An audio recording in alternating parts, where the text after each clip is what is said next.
걸어가신 하나님, 오늘도 지혜와 지식의 근본이 되시는 하나님 앞에 나와 하나님의 은혜를 구하고 하나님의 인도하심을 구하고 하나님께서 우리에게 하라 하시는 주의 음성을 듣고 승리하기 원하오니 역사하시고 도와주시옵소서. 예수님의 이름으로 기도하였습니다. 아멘. 하늘에 계신 우리 아버지여, 이름이 거룩히 여김을 받으시오며 나라가 임하옵시며 뜻이 하늘에서 이룬 것 같이 땅에서도 이루어지이다. 오늘날 우리에게 일용할 양식을 주옵시고 우리가 우리에게 죄 지은 자를 사하여 준 것 같이 우리 죄를 사하여 주옵시고 우리를 시험에 들게 하지 마옵시고 다만 악에서 구하옵소서. 나라와 권세와 영광이 아버지께 영원히 있사옵나이다. 아멘. 하나님의 말씀은 잠언서 17장 13절에서 15절까지 말씀을 함께 같이 합독하겠습니다. 잠언서 17장 13절에서 15절까지 말씀을 함께 합독하겠습니다. 함께 읽습니다. 시작. 누구든지 악으로 선을 갚으면 악이 그 집을 떠나지 아니하리라. 다투는 시작은 방축에서 물이 새는 것 같은즉 싸움이 일어나기 전에 시비를 그칠 것이니라. 악인을 의롭다 하며 의인을 악하다 하는 이 두 자는 다 여호와의 미워하심을 입느니라. 아멘. 우리 하나님은 지혜와 지식의 근본이 되시는 하나님이십니다.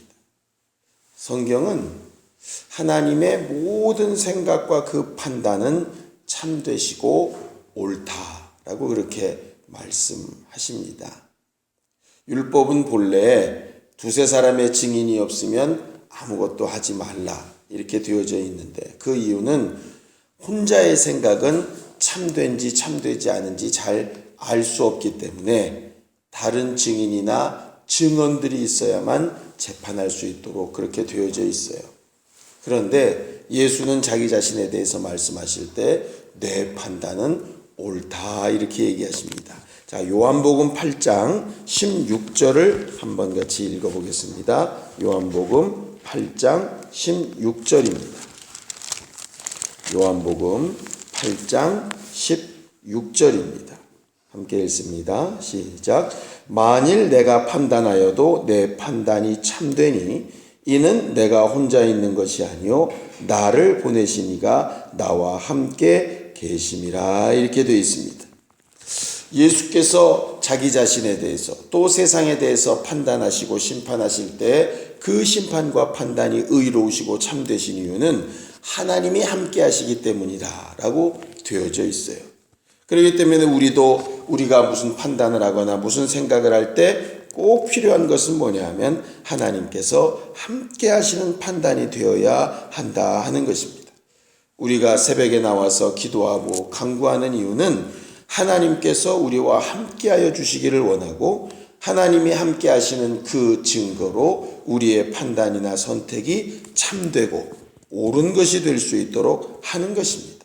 신앙생활은 하나님 앞에 어떻게 행해야 될 것을, 무엇을 행해야 될 것을 하나님 앞에 구하는 것이고 그 판단을 잘하는 것입니다. 신앙생활 잘하고 신령한 사람이 과연 누구일까? 판단을 잘하는 사람입니다. 고린도전서 2장 15절을 함께 같이 한번 읽겠습니다. 고린도전서 2장 15절입니다. 하나님께서 신령한 자에 대해서 말씀하실 때에 이렇게 말씀하십니다. 고린도전서 2장 15절 함께 읽습니다. 시작. 신령한 자는 모든 것을 판단하나 자기는 아무에게도 판단을 받지 아니하느니라. 16절. 누가 주의 마음을 알아서 주를 가르치겠느냐. 그러나 우리가 그리스도의 마음을 가졌느니라 했어요. 신령한 사람이라는 것은 은사가 드러나는 사람도 물론 될 수 있고 하나님께서 그에게 시키신 역사와 능력을 많이 드러내는 사람일 수도 있겠지만, 오늘 성경은 신령한 사람은 판단을 잘하는 사람, 그것도 주의 마음을 가지고 판단할 줄 아는 사람이라 이렇게 되어져 있습니다. 자기는 하나님의 마음을 가지고 제대로 된 것을 판단하고 원수의 정죄는 받지 않는, 판단받지 않는 사람. 이것이 정말 우리가 기도하고 하나님 앞에 오는 영감과 영역과 하나님의 도우시는 증거를 보려고 하는 이유입니다. 13절 오늘 본문에 보면 누구든지 악으로 선을 갚으면 악이 그 집을 떠나지 않는다, 그렇게 되어져 있습니다. 하나님께서는 선은 선으로, 또 정말 악은 악으로 갚으라고 율법에 말씀하셨는데, 예수는 오셔서 거기서 한마디 더 하시는 것이 악을 베풀지라도 비록 우리는 선으로 갚아야 된다 하는 것을 말씀하시죠. 왜냐하면 예수께서도 십자가상에서 자기를 죽이는 자들을 용서하시고, 또 자기를 정말 저주하며 자기를 미워하고 배척하는 자들에 대하여서 긍휼을 여겨달라고 아버지께 기도하시는 걸 보면 그는 하신 말씀과 그의 삶이 일치되었던 것을 보게 됩니다. 누가복음 6장 28절에도 너희 저주하는 자를 축복하고 너희를 모욕하는 자들을 위하여 기도하라, 그렇게 말씀하셨어요. 그런데 하물며 다른 사람이 선을 베풀었음에도 불구하고 악으로 갚는 것은 지혜도 아니고 하나님의 마음도 아니겠지요. 우리는 오늘 하루 또 사는 동안에 여러 가지 일들을 만날 터인데, 우리 앞에 악을 행하거나 우리를 힘들게 하는 사람이거나 아프게 하는 이들 앞에 정말 축복할 수 있고 그들을 위하여 기도할 수 있는 주 예수의 심정을 가진 사람들이 되기를 간절히 사모합니다.